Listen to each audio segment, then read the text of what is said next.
Okay, we're back in it. How you doing, Uh, Drew? great. How about you? Wonderful, wonderful. Good. Getting ready, right in the Advent season. Great time of year. Yeah. And I Yeah, hope that this, for all of us, is a time on the podcast just to reflect on we are in and continuing into the I in Inspire. And the I is all around our identity. And that if you imagine those three concentric circles, the outer circle is filled with our false selves, our saboteurs. The next circle in is filled with our unwanted selves or identities.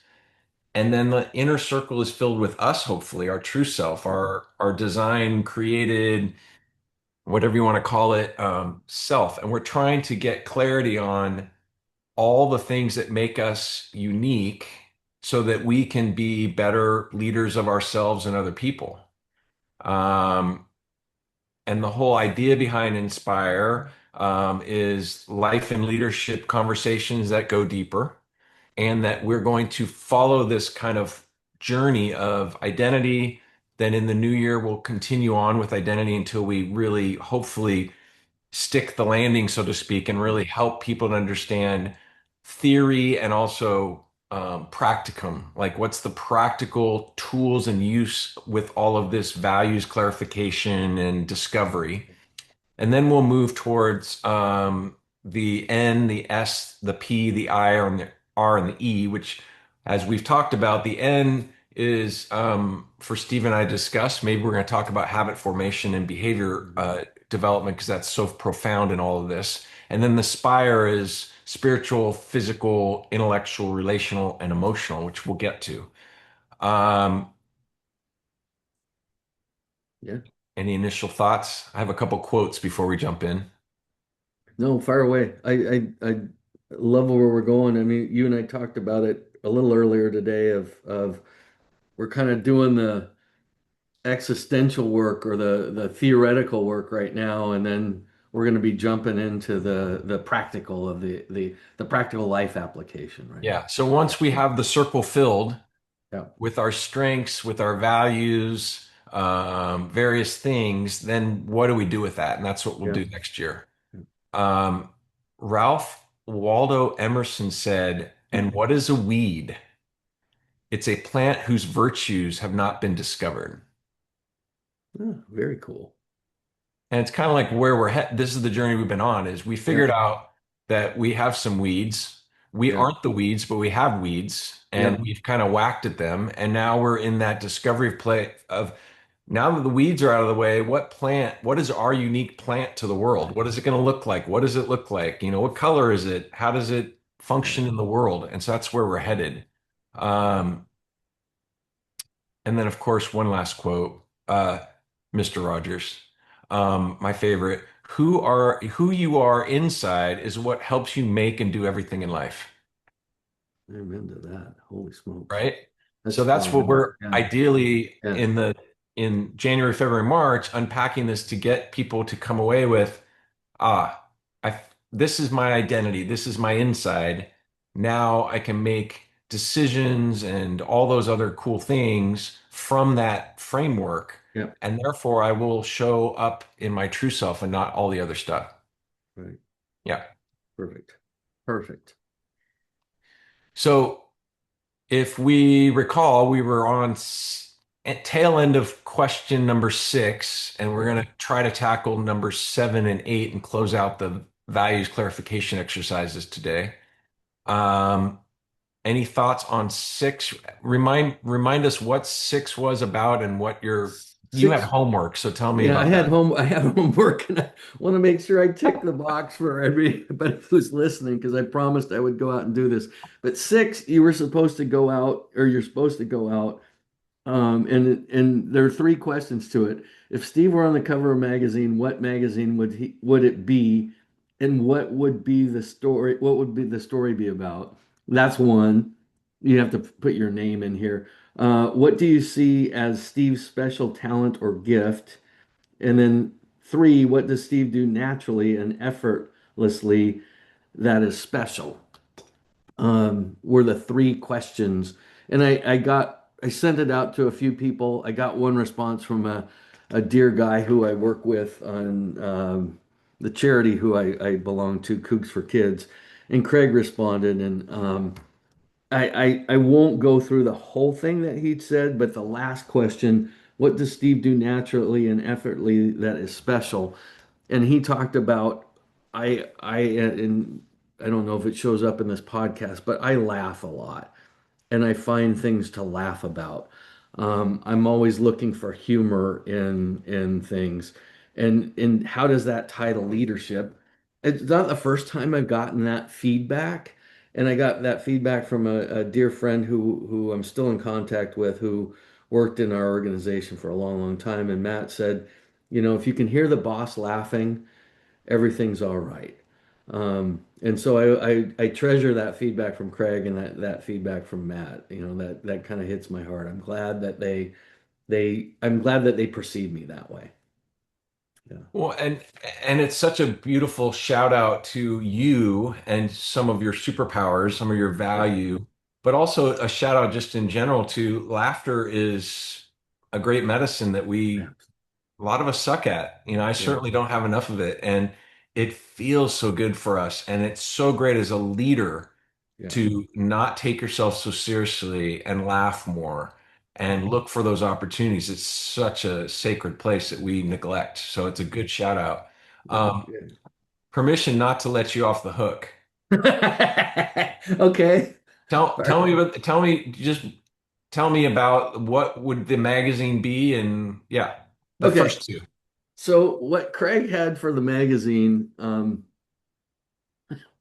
now you're putting me to the test, but Condé Nast Traveler is the magazine that he picked, and he said, we've gotten to know each other. I've talked about my experience in Europe and my experience living abroad, and he said, Steve just has such an ease and a way of picking up culture and Mhm. picking up cultures and fitting into cultures and respect for cultures. And he said, that's where that's one of the things I could see Steve in a magazine on. Um, just looking really quickly, he talked about his experience too of, living or not living abroad, but traveling abroad and trying to prevent faux pas, if you will, of traveling in different cultures. I mean, that France comes to mind of a culture where if you learn the process of going and talking to somebody in France, if you just greet them simply with bonjour, hello, do you speak English? And then au revoir. If you walk into a conversation that way, and Rick Steves has it in his book, you get such a different response that if you just walk up to somebody and start speaking to them in English in their native country, if you will. And especially for Europe, which is where I'm most familiar, every country basically kind of operates that same way. If you just go up and greet them and are pleasant, and then shift into English and not just, as a good American, just brute force your way in there, um, you have such a much better experience. Yeah, Yeah, yeah, yeah, yeah. well said. I witnessed when we were visiting Quebec, which is such a great place, Yeah, Montreal, and we were in Montreal, and some American came up to our tour person and said, "Do you speak English?" Like really aggressively. I'm yeah, like, "Wow, that's what it sounds like yeah, when we step into a culture and step yeah, on a culture." It's yeah, like, oof. exactly. Anyway, let me go back to what you just shared and what values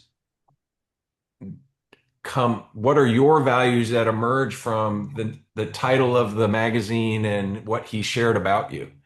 Because I would say for me, hearing that about you and knowing about you, I definitely hear you have an openness, Yeah, you have a passion for collaboration and connection, right? So those things yeah, emerge as you showed up, and I think it was Germany. Like you get yeah, teleported into Germany as an expat for a number of years, and you just assimilate because you have those value superpowers. Whereas somebody with a different set of values may struggle they might do great in other ways in a foreign country, but they would assimilate, it'd be harder for them. Is that, You hit I mean, we're gonna get go into a segue for exercise seven, but you hit number four on my list, and I grouped all of those things into one. I grouped connection, collaboration, and openness all into one value. And I think I don't have it on there, but I think respect is another one, another value that I have that would kind of fit into that mold of respecting other people and respecting their values and respecting, where they're coming from. I think all of that kind of fits into walking into a new culture, yeah. in meeting people. Yeah, yeah, And I guess not to harp on it too long, but the thing that interests me is I'm stepping into another culture. I know I'm going somewhere that's different culture. How much more meaningful and effective we might be in entering that culture as our true self if we just took a pause and said, oh, yeah, here are my values. And when I show up with these values, I'm authentically myself, I'm my true self, and I'm going to learn and grow, and more cool things are going to show up. So it's almost like you're setting an intention yeah, to step yeah, into the next meeting you have at work or the next, part of the world that you yeah, explore. And we yeah, suck at that. We don't take the pause to just think, okay, wait, real quick look, what are my values and where am I where I want to be intentional about showing up with those values. yeah, exactly. Because it part of being open, I think, in my mind, is being comfortable with your values and walking into a new situation and say, here I am. You got me.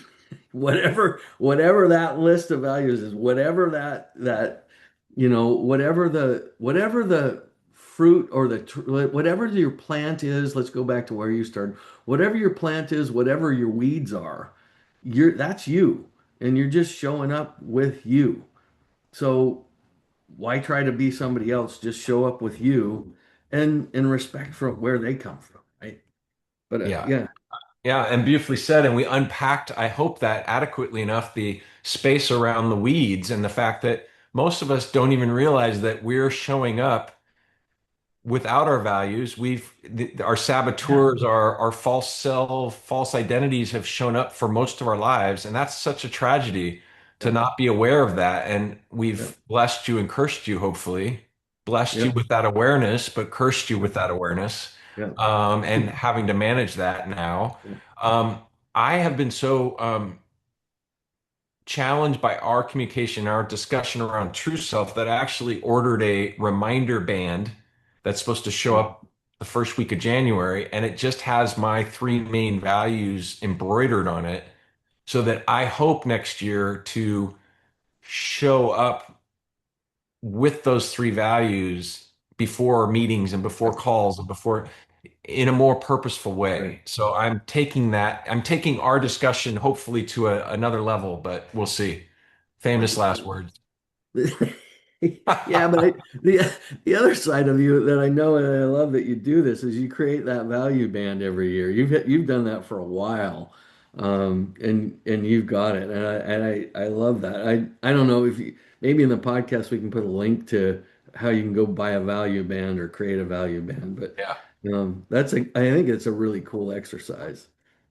Yeah, Yeah, it helps to anchor you, and it's especially fun when people call you out and go, "Hey, what's the meaning behind that band you're yeah, wearing?" yeah. Because then and you're probably in the middle of doing the opposite of the band at the time that the person asked. So you're constantly walking around with a mirror. Yeah, Love it's it. perfect. Yeah. Oh, Okay. Lord. Now we're jumping into value exercise number seven, which is basically ranking, taking this list that's on this sheet and all these different descriptors. And you can certainly look at the sheet. I'm glad to send it to you, but you can add to it, subtract, I mean, you can create your own list, Yeah, but taking that list and just simply circling all the ones that, again, sing to you. right. Values aren't just Steve is trustworthy. That's a descriptor of a character that Steve has. But what does what comes off the page for Steve that gives him that real energy? Like, oh my gosh, when I see this in me or someone else, I am pumped. Yeah. So we're looking for those words, and then we're looking to take those words and then distill a kind of a rating or a ranking of the top 10 or so. Right. With the thought in mind, shout out to Brene Brown, recent book. Let's not go crazy and have all 10 front and center. Let's try Right. to take all 10 and say, hey, can some of these be clustered or put together into one word? And can we ideally have just one, two, or three, maybe four or five total values? So we're really, because that's easier for us than having 10. But we all Right. have 10, 20, 30. We all have a lot of values, but we're trying to distill it down to make it more practical for our use. So, um, okay, Steve, Cool. tell me. So I went through the exercise and I think I don't know. I can't remember if I counted it twice. I think I ended up with 22.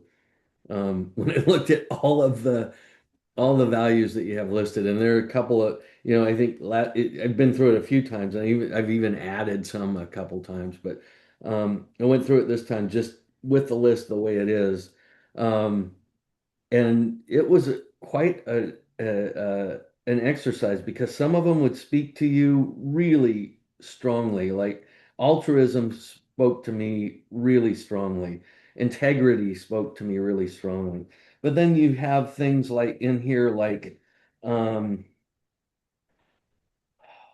harmony or free spirit or um, for those of us who are introverts, solitude, um, legacy, those things kind of didn't have the same ring, I guess, when I went through as the others. They spoke to me, but they weren't at the same level of something that really tugged at my heart. And even when I go through it again, I'm sitting here looking at it and found another one in here that just all of a sudden popped off um the list that to me now I can't find it, but as you and that's the I think the beauty of this exercise for people though is you got to go through it a couple three times, go through the list, put it away, go through the list again, put it away, go through the list again, put it away, um and then start the next phase of trying to condense it Eh, or find the one. Beautifully said. And I think what's interesting is a good reminder that I'm thinking of is how do I know these are my top values? And one is when they get stepped on. Yeah, Like if integrity is on your list and you see somebody step on integrity and you go freak, that's yeah, probably a value that's been stepped on.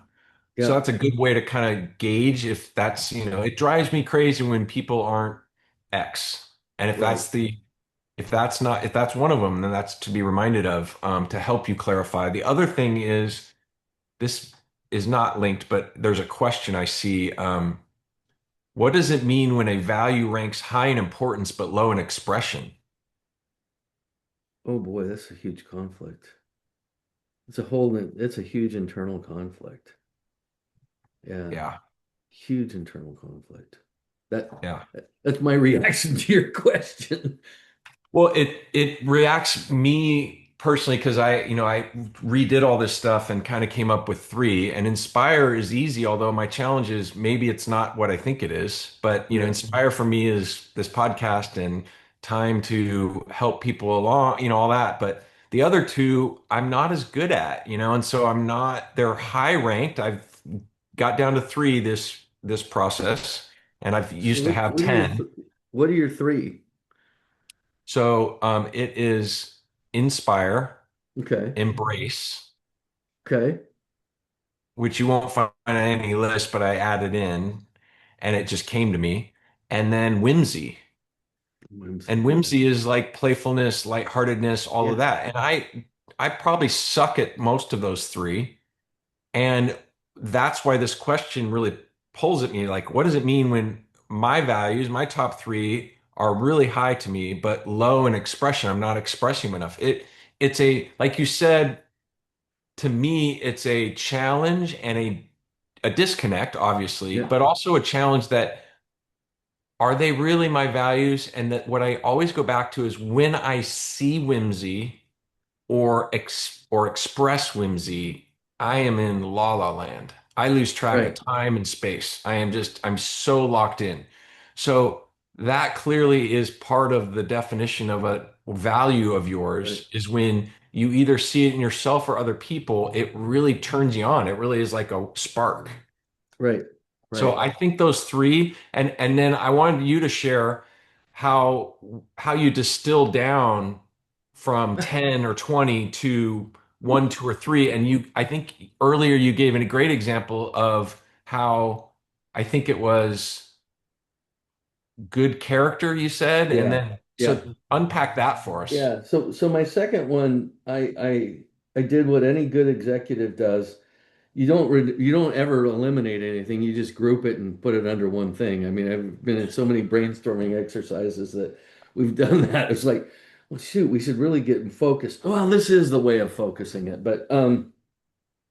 But number two for me, I used these words and I grouped them all together, and then I came up with good character. But I came up with integrity, authenticity, loyalty, honesty, dependability, and reliability. To me, that's a piece. I just look at that as someone with solid character, with good character. That's a good human being, a good character that you're dealing with or that you want to deal with. And that's how I group that as good character. Yes. Those are descriptive words to describe about, good character, a And person.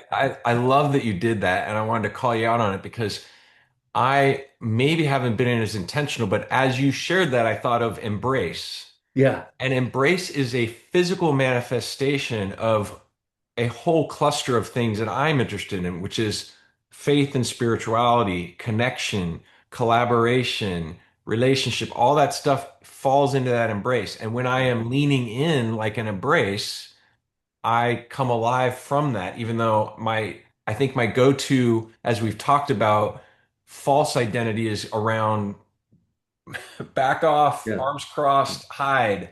yeah. And so it's such an opposite that it really is, it's interesting. But anyway, I think that's a beautiful illustration. So I think we're calling out our listeners to do the exercise, like you said, take time, really digest it, get your 10 or 20, and then look for an opportunity to kind of distill them into clusters. And Yeah, then from those clusters, create a new word or right. a new phrase or just a one word that says, oh, when you think of embrace, all of these go with it. Yeah, So that we're by next year, as we kind of move on from this section, the true self section, the true identity section, each person who's listening will have one, two, or three core values that they can put on a band and they can just, this is it for this is me. 2026.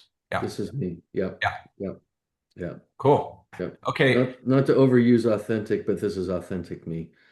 Yeah. Yeah, yep, Yeah. yep, yep. And then the next part, which is kind of,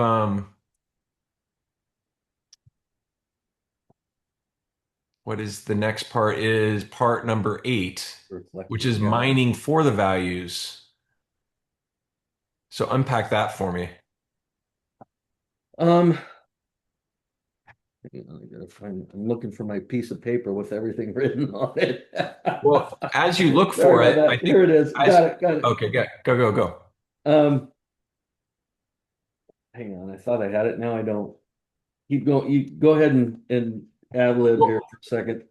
I There think we go. it's what I got mining for values was I had like, what's sweet to you, what's sad or frustrating to you, what are heroes to you, stories that move you. I mean, this is a part of what Yeah. I guess I already kind of 7 and 8 go together. I kind of already talked about this. Like, how do I know that, good character is a value of yours?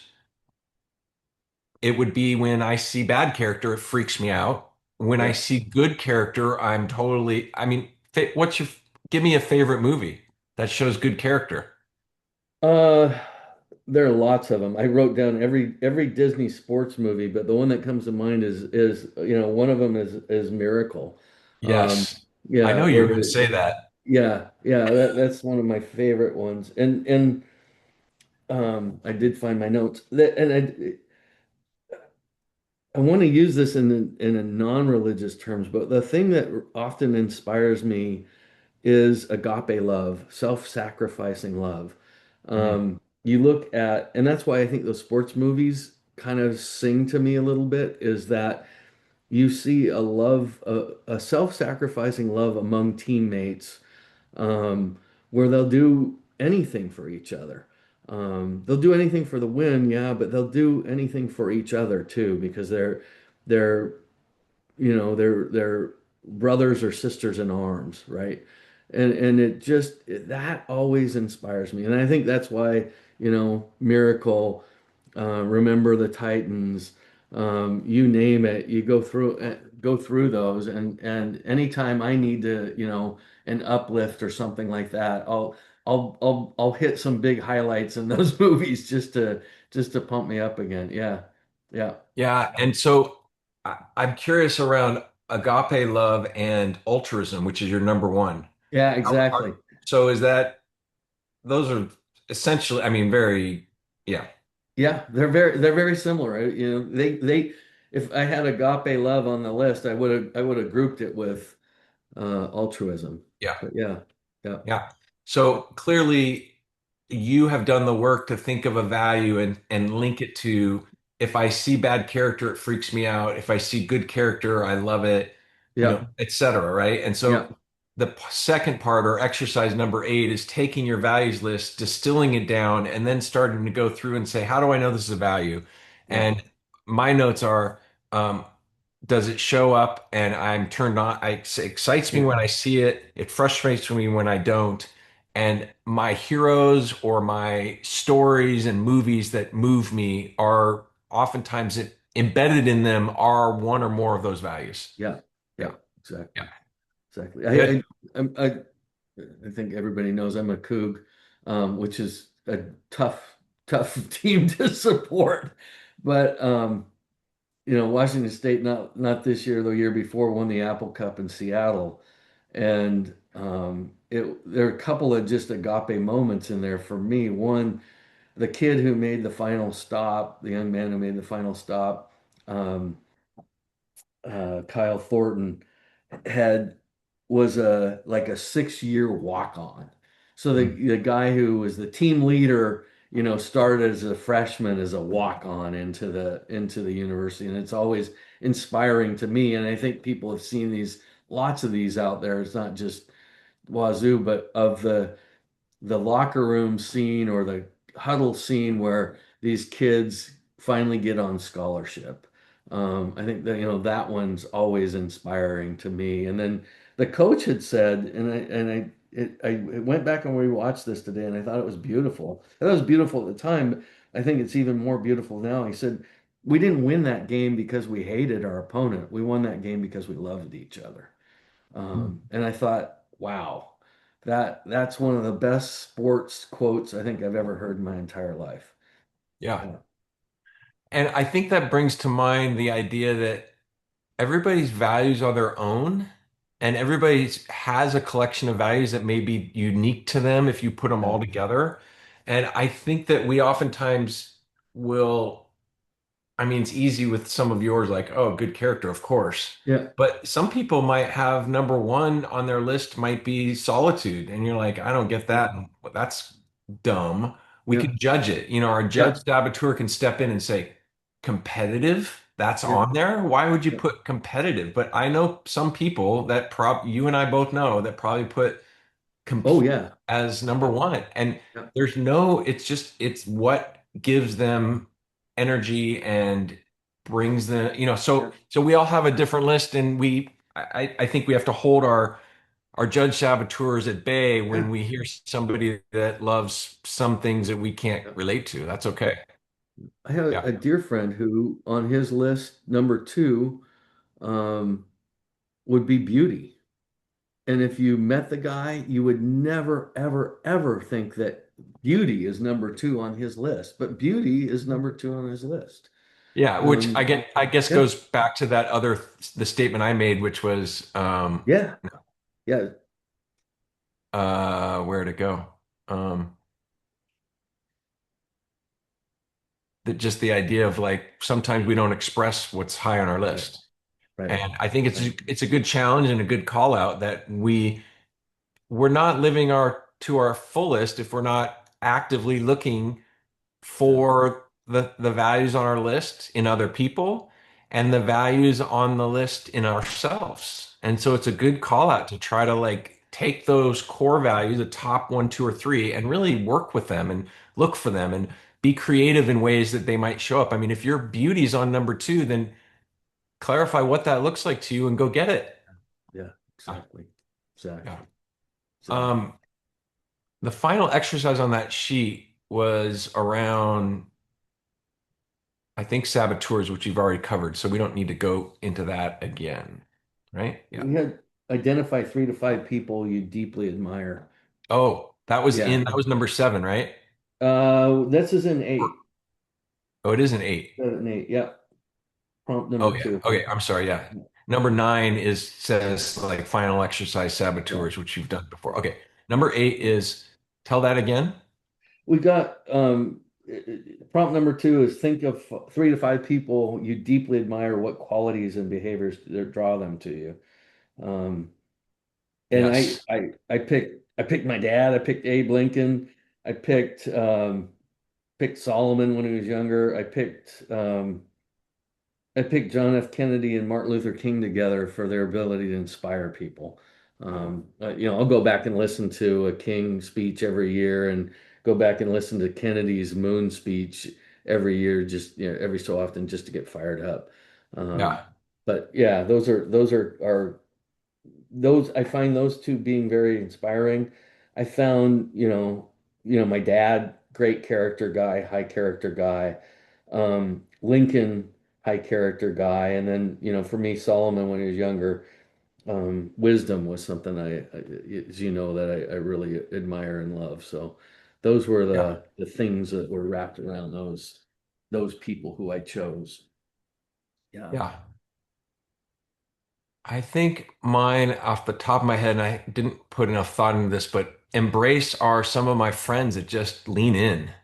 They Yeah. lean in and they just, some of them are life of the party types, everybody knows them and everybody loves them. But I also am in awe of how they connect with people and that just leaning in and always being fully in Yeah. is really inspiring and cool for me. So some friends around embrace, Okay. inspire, like you said, all those that you listed, Yeah. I think are really locked in that. And then whimsy is, like Einstein, Curious George, Bob Goff is a big whimsy guy, Yeah. and just that playful play. Like Bob Goff in his one of his books, Love Does, I think he talks about like some kid he knew that wanted to Yeah. fly, and he gets enough helium balloons to actually pull him off the ground. I mean, Right. that's just whimsical. I mean, the whole idea is just, I think anything with sunflowers, hummingbirds, and butterflies and balloons are whimsy for me. So like the movie Up has got to be a huge whimsy movie for you. Totally. Or Yeah. we just went to the uh, New Mexico Oh, cool. balloon festival, right? Yeah. Unfortunately, the weather was so bad they didn't take off, which is such a painful thing to, Yeah. but the night before they blew them all up on the Mm. ground and it's just magical. It really is like whimsical. I mean, the people that put the effort into design them, I mean, there's one that's just a ginormous Yoda head and they're just so whimsical what they've chosen. It's very it's amazing. So, That yeah. would be cool. I still want to go, and I have no excuse to not go down and see that. I've got a brother-in-law who lives in the area and sister-in-law, place to stay, but we haven't done it yet. When I think of whimsy, I for me the guy who hits it for me is Tom Hanks. Oh, yeah. He's just there's some, and mostly in his comedy movies, but he seems incredibly whimsical and I go back, God, this is dating myself, but Splash, where he's just, totally goes from this. really buttoned down guy to this because of his relationship with a mermaid, totally whimsical person. Yeah, Yeah. yeah. Well, Big's like that too. There's Big some, same way. Yeah, yeah, yeah, yeah, yeah. That's a yeah, good call out. I think whimsy is, to me, whimsy has embedded in it, like we've talked about, curiosity. yeah, Just an insatiable curiosity that's yeah, just childlike. yeah, There's a yeah. childlikeness to it that I really love. Yeah. Okay. Closing thoughts? Anything else? Oh, I'm gonna throw one more at it. I jumped, but we had number one in there too is the conversation flow. Honest reflection on behaviors that match or drift from intention. Um, explore the role of grace and growth over guilt. And I actually came up with one of mine was health, where I drift quite a bit. And you and I talked about this in the pre-discussion, but health is number six on my values. So it's not, it probably doesn't take my top five.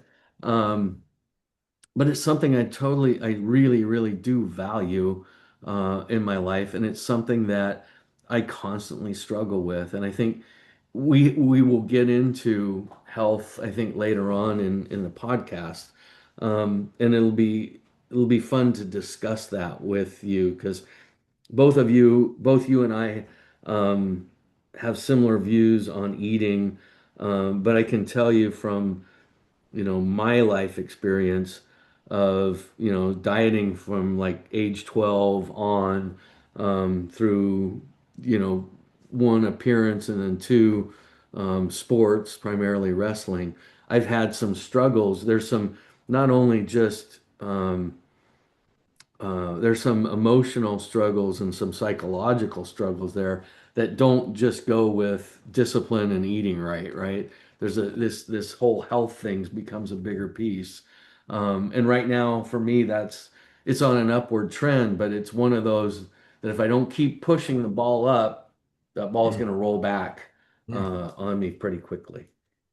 That makes any Yeah. sense. And I think that's a beautiful illustration of a point that there's an anonymous quote that I found that I'll throw this out Yep. there and see how this lands. It says, your values aren't goals to achieve, they're anchors to return to. Yeah. Beautiful. And Yeah. I could sense from your sharing um, that there's that, it's a little bit of like, like we don't, I think that the challenge is not to let the saboteurs show up, which can say, Yeah. you picked embrace, Drew. You're nothing, you're not that at all. I mean, Yeah. but if I think of that in my head, that's really the hyper rational that's been in the way the whole time. Right. When I look back to my childhood, I was very whimsical and playful when I was young. So what the heck? So let's not, I guess, put them in the category of goals to achieve, but rather a beautiful anchor that we can continually return to. I don't know. How does that land for Yeah. you? Yeah, it lands beautifully to me. And my yes and to that is, being able to, I guess, I'm going to say it, but forgive ourselves for not living to that value and gently getting ourselves back to it without the big judge coming in there, right? Yeah. Is to just gently get yourself back to that value and then continue on, right? Yeah, and I guess that I love what you said. I think the and to that to me is it came to mind is go back to the anchor. Like when Yeah. I hear the saboteur show up and go, you're anything but embrace, Yeah. go back to what embrace is for you and really anchor in the embrace Right. word and what it means to you, and then work backwards from there instead of going from you're the opposite of this, Yeah. head towards it. It's like go to your value and sit in it and live it and look for people who, and connect with it and then try to get to it in a Yeah. deeper I way. love that. Yeah. I love that. It's a great way to Yeah. get back to it. Yeah. Cool. So where are we going next? Now, I think starting next session, we're really going to start to take the values that we've explored and distilled and start to unpack where to put them in that inner circle and Right. some tools and tricks to help them come alive for you so that you can use them in a practical way. Right. Um, a few other teasers. Then we will also look at developing, because to me, part of the inner circle of our true self is purpose. So we're Right. going to unpack some exercises, some thoughts around how to develop a purpose statement for you and for who you are and what you do. And then another thought came to mind is developing an anthem, like a statement of sorts every morning to read through to yourself, to think about and to kind of anchor in Right. intentionality about the day. And so we'll talk about those things, but those will be, I think now we're into the practicum. Okay, we've got these things, we start to unpack them. Now let's put Gotcha. them to use. I mean, when you said anthem, the thing that comes to my mind is what if you had a walk-up song every time you got out of bed in the morning? Like, like a baseball player has a Yeah, walk-up song every time they go to bat. What's your walk-up anthem every time you get out of bed? yeah, Yeah, that's good. yeah, I like yeah. that. Cool. Okay. Well, always a Awesome. joy. And Oh, it's a blast. we'll jump in about 3 or 4 weeks and jump into the next part of this. Super. Sounds great. Okay. Looking forward to it. See Bye for y'all. now.